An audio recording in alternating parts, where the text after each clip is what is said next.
देली रे झिली मिली मरवा के।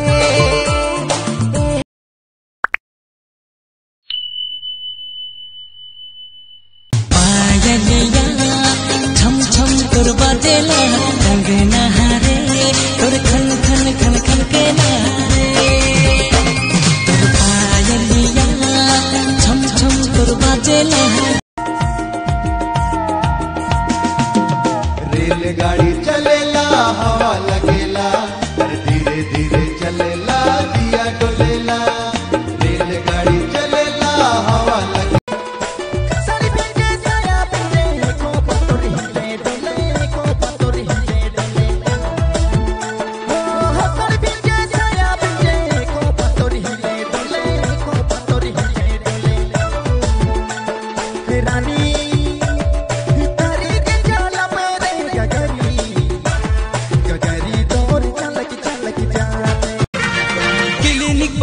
से तुम बाल धोती हो, बाल रंगवा के क्या साबित करती हो। बांध ले रे जुड़ा गुया बांध ले रे जुड़ा चूरी न तेरी दिसिसला। सपना में तो के देखो ना गोरी रे, सपना में तो के देखो ना। काले रे गोरिया प्यार मोके दले थोड़ा थोड़ा। काले रे गोरिया गोरी नखरा गोरी जान ले बारे, गोरी यादा में गोरी दिल मोर फिदारे। बनेगी कहानी मेरी जान। जारे गोरी मुके भुलाई गेले रे, गेले काले बदल गेले रे। जारे बेवफा गोरी जा रे, प्यार में दिल लगा रोना अब क्या करे, या तो जिए या तो मरे। बोलो ना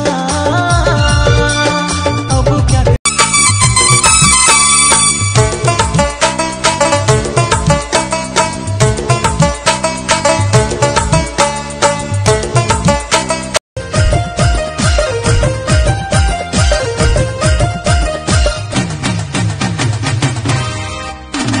हरियादर को पीना छोड़ा जीना सीखा, तुझा जब प्यार किया रे।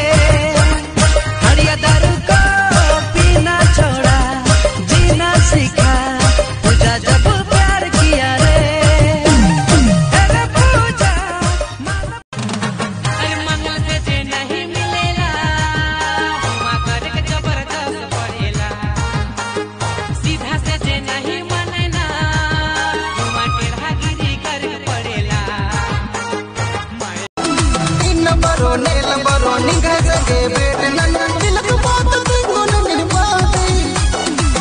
आप सुन रहे हैं डीजे राजमोहन गुमला। लबरेनी हसराएर दान दे बाहों में आके समाही जा बेरे। थोड़ा थोड़ा प्यार देखे चल जा बेरे। रोज दिना मिले अभी नदी तीरे रे, प्यार कर बात करब धीरे धीरे रे।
ए गोरिया धीरे धीरे आउना मोर पासे, बसी प्रेम के बात करब हरी हरी घासे।